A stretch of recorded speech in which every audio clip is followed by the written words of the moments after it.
The handout you're looking at right now is called The Parable of the Three Sons. And we use this. This came from one of my mentors in the faith. It happened to be my college football coach, Frosty Westering. And I received this tool from him. It's a tool that I use regularly because it creates an understanding about one issue that is to do with hunger. You know, those who seek me will find me, who seek me with their whole heart. If you ask and keep on asking, and seek and keep on seeking, and knock and keep on knocking, you'll receive. Luke 18, the parable of the widow. Though she had a request that the unrighteous judge didn't care about, because she kept asking, he eventually wore him out, and she got what she had requested. And so the doctrine and prayer is about perseverance. A Q over Q prayer life is you pray a quantity of force over a quantity of time, which equals movement. If you just apply a quantity of force that's small and you do it for a short amount of time, you're not going to get any movement. If you apply a quantity of force that's great, but over a short amount of time, you may get a movement, but it's not sustainable. If you apply a small force over a long time, you will get movement, but it's very incremental. If you ever apply maximal force and persevere at it, and eventually you're going to get movement, and it's going to create its own momentum. And so we're always looking at Q over Q. One of the things we pray about in discipleship, which you know, I pray this, and I encourage my disciples to pray this. Lord, I want to know your word. Help me want to know it more. Lord, I want to pray. Give me more want to pray. Because by myself, I'm going to slide with my own whatever. And I don't want to be the result of a leisure life and not know it. I want to be somebody who advances the kingdom forcefully as God says it advances. And so we'll use this terminology. What do you want and how bad do you want it? If you want something bad, chances increase you're going to get it than if you want it but not bad. And if you kind of want it, you're going to kind of get it, which is really not what you want. But if you want something bad and you apply a quantity of force over a quantity of time, the chances increase, no guarantee, that you're going to get it. We do know in some things, prayer would be an example, is that if you apply a quantity of force over a quantity of time, that you're going to get an answer eventually. You don't know when and you don't know how, but you do know he will answer if you pray and ask according to his will. And we'll talk about that when we talk about prayer. The parable of the three sons is an example of three guys that all did their job. And in this story, which you can read on the screen, it'll be part of the class, you'll see that there's a father who had three sons. And each of the sons worked for the same boss. And the boss was a good guy, but he paid each of the sons differently. And the father was bewildered. He was flummoxed because he thought they're all good kids. Why do you pay one son a certain amount, and the second son a higher amount, and the third son a much higher amount? It's a fair question.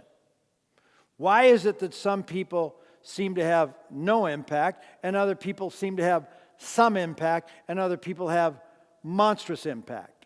Now, I'm not talking about impact that's measurable, because the kingdom advances forcefully, but often it's invisibly. And we know from the parable of talents, some people are given less of whatever that is. So the issue isn't measurables, the issue is faithfulness. And so the woman who was super poor, that gave her one mite, that was everything she had. And God honored her, and the Pharisee who gave a ton more in terms of visible measurables, but was a small amount compared to his capacity, was looked at with disdain. So we're not talking about impact measurably, we're talking about impact invisibly. In this case, this metaphor, this parable of the three sons, is an example of somebody who wanted it more and had a plan to get more. Now, we know if we want impact, there are Bible verses that describe increased impact. The fascinating thing about prayer and even faithfulness is it may not translate into measurables at all.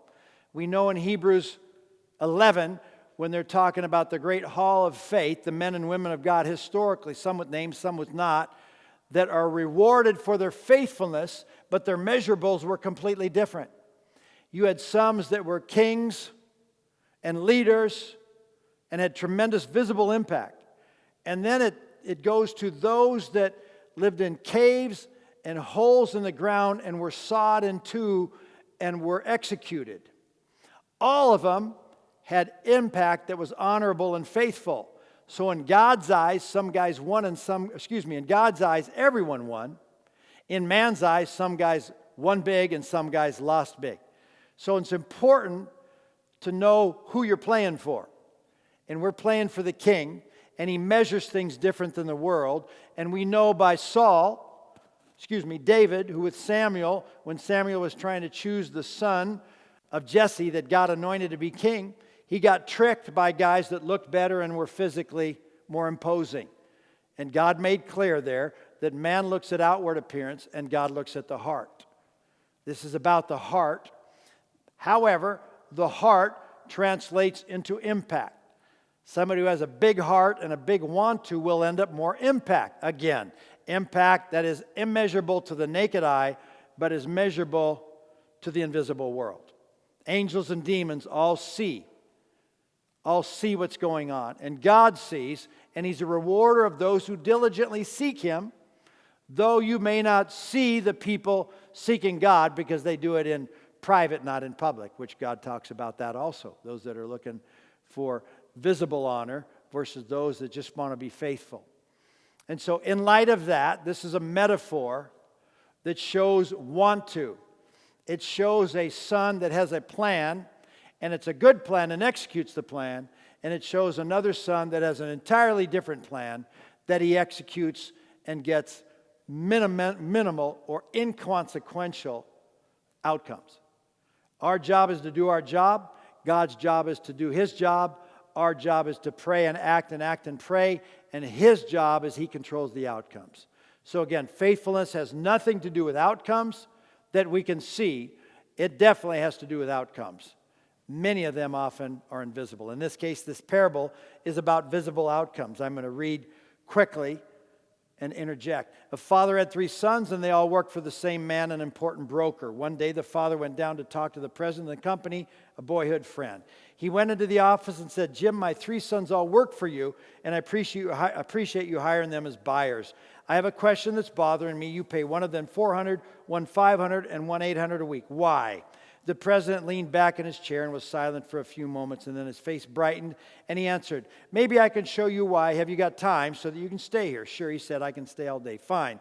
Then make yourself at home here in the office and listen to the conversations." He picked up the phone and called the first son, the $400 son. The president said, "I understand the Ontario cargo ship just docked at the wharf, loaded with merchandise. Please go down there, see what cargo is carrying that we would be interested in, and let me know." 5 minutes later, the president's phone rang, and the young man said, "I didn't even have to go down there.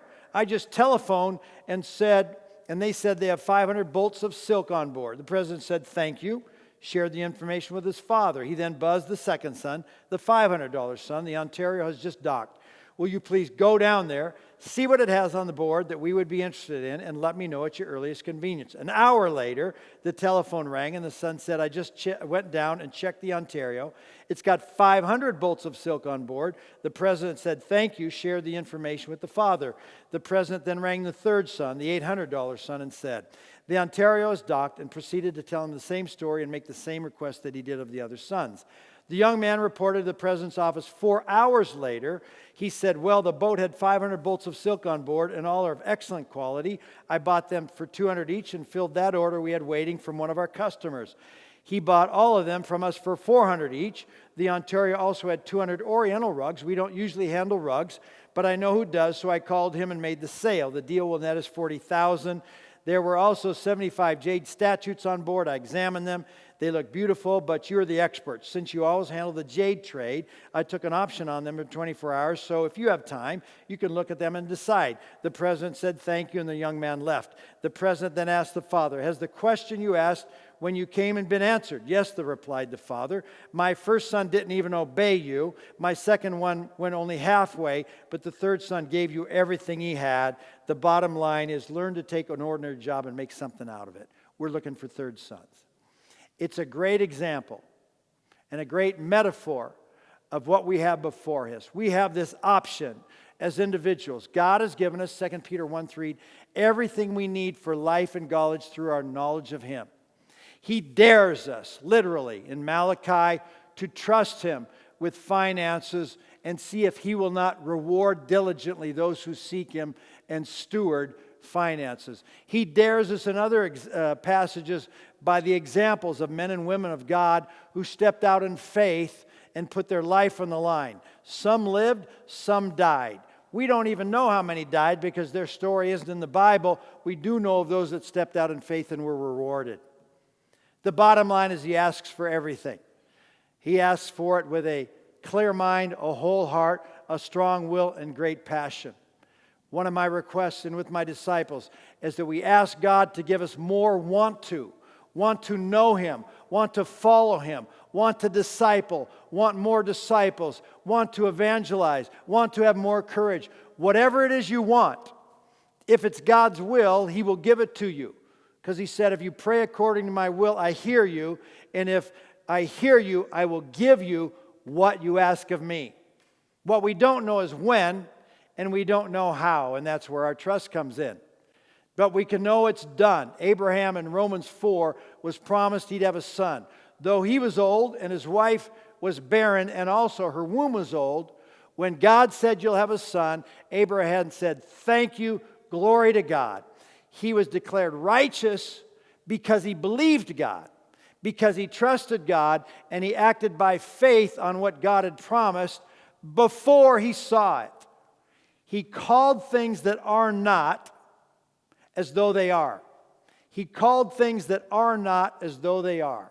He said, thank you for my child that hadn't existed yet and had no reasonable chance of having it coming to pass. Abraham, Meshach, and Abednego, they were going to die in the fiery furnace. When challenged by the king, they said, the God we serve is able to save us, deliver us. But even if He doesn't, we're still not going to bow down to you.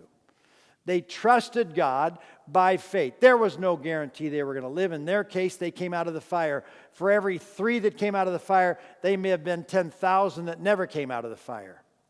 All of them lived by faith. Some got burned up. Some we talk about as stories because they lived. The point is, when He returns, will He see faith? The parable of the 3 sons addresses the issue I use with guys. My terminology is this: what do you want and how bad do you want it? You have to know what you want, and then you have to want it bad. If you kind of want it, you'll kind of get it. If you really want it, you'll really get it. He says, open your mouth wide and I'll fill it. He dares us to open it wide. He says, ask of me and I'll make the nations your inheritance, the ends of the earth your possession. This was a general request, a general prospect, whatever you want to call it. It was an unwritten check that we can write on the bank of heaven that the nations will be our inheritance.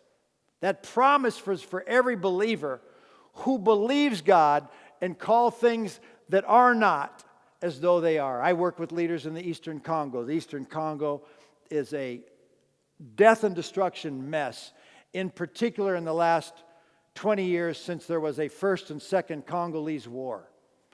There is no rational, reasonable consideration that that country, let alone that part of the Congo, will ever flip. It's such a complicated hairball with so many supernatural forces that from their own mouths they said, unless God intervenes supernaturally, there is no chance. There's too many factors, too many forces, too much greed, too much selfishness, too much money to be made, too much lack of leadership. It's It would take hundreds of years with everything falling in place in the natural world for this thing to change. However, all it would take was the finger of God.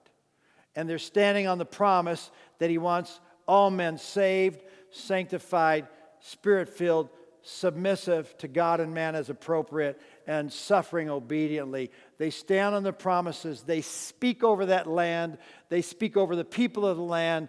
They believe that His will be done, that is His will. He hears them. It will be done, or He will return. They're calling things that are not as though they are, as much as Abraham called Sarah's womb as alive, even though it was dead.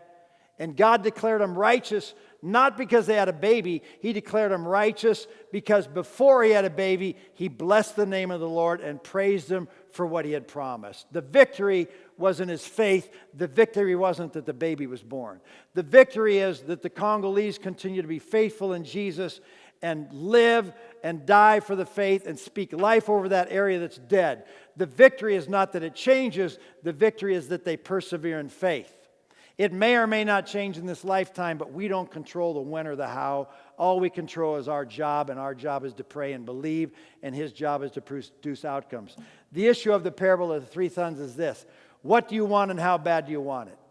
He's asking for wholehearted devotion. He's asking for surrender. He's asking for death of self. He's asking for not my will but yours be done as being your core desire. And when you live out of that confession, though we're all in process of working out our salvation in fear and trembling, as you live out of that confession as the third son who's given it the best shot with what he has right now, his little bit of bread and his little bit of fish will be turned into feeding 20,000 with leftovers.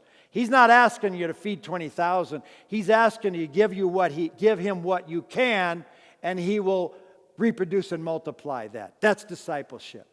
Discipleship is that we give him what we can.